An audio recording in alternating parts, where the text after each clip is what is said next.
Okay, here we are. I'm going to do a little series on lighting your smoker. It's one of those little tricks that we're going to have to learn while performing our beekeeping. The first thing you need to know about a smoker is, and it's my golden rule, is smoke and then wait 5 minutes before you open up. Don't go smoke and then just open up your hive. They need to get that smoke going to know that there's a fire coming and prepare for the fire. That little time that you need after you've smoked, you can actually get suited up and get ready to go. Let's get into it. So here we have several different types of smokers. We've got some pretty old ones, like they look like coffee tins. They all serve the same purpose. They all work pretty well, and they're pretty cool. I've even got an electric one. So there's just basically a fancy fan that will power up one at the bottom over here. And we've got some real nice old school ones that I picked up over the years, which is always fun just to have around. This one was actually made in a towel of all places, which was pretty cool.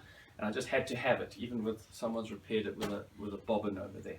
Cool. So let's start off with your main thing is your on the smoker itself is your bellows.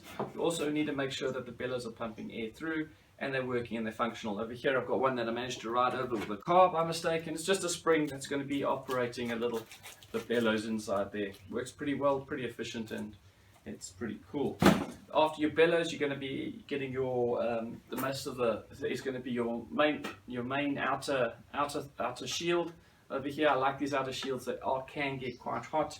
At the very bottom, you are going to have, it's going to come with this spacer. This is in order for your fire, for the air to go in and underneath your fuel, and it prevents from the stuff from going down. So make sure that the legs are open and they're not blocking where your air is going through when you put in your fuel. So that's one thing you have to go. And when you do empty it, just check that you don't lose this. I have before today misplaced one or two of these.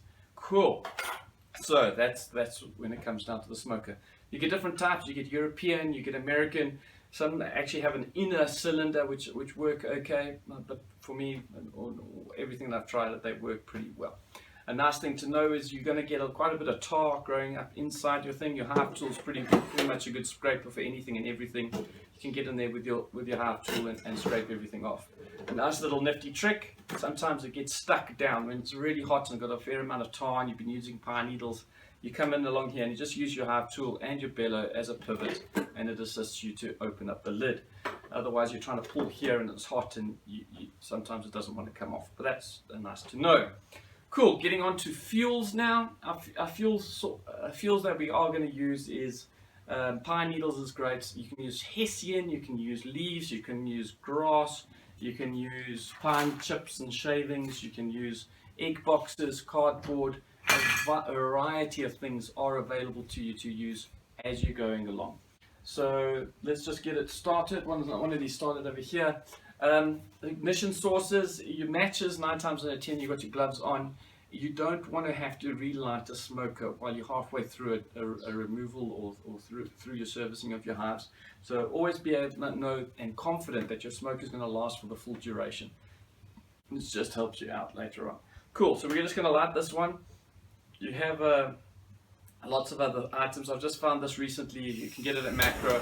It's a nice blowtorch. Off it goes, and it just gets going. That cardboard there, it's so much easier. You don't have to worry.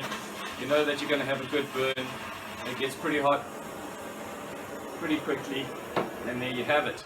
Okay, so you're going to put it into your smoker like that, and you can actually do it a little bit shorter. And then once it gets going, just like that, all you can do later on is add your leaves, add your pine needles, add your hessian, whatever you feel comfortable in using. It does get pretty awful, the cardboard burning, but I've got used to it, and it's super efficient. You can make up a couple, just get a couple of cylinders like this made up, and you just put a piece of string. You know it's going to burn, and it's fairly transferable as you're going along. Safety aspects, back in the day, of course, there's always a learning curve for everything. By mistake, I managed to I was doing a removal in a tree, a big poplar tree. The tree actually, the bees weren't, I was smoking, they just weren't playing ball. And about 3 hours later, I get a call to say, hey James, is this your tree? It had caught fire. So when it comes to the safety aspects of fire, especially if you're in a blue gum plantation, you're working them in winter, sometimes like that, please be careful with fire. It happens very quickly. Have a fire extinguisher if you think you're going to need one. And then just know that everything is hot before you leave.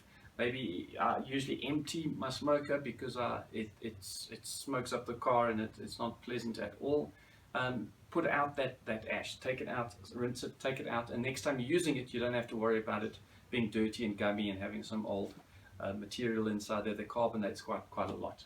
And that's about it. Enjoy your beekeeping. Cheers.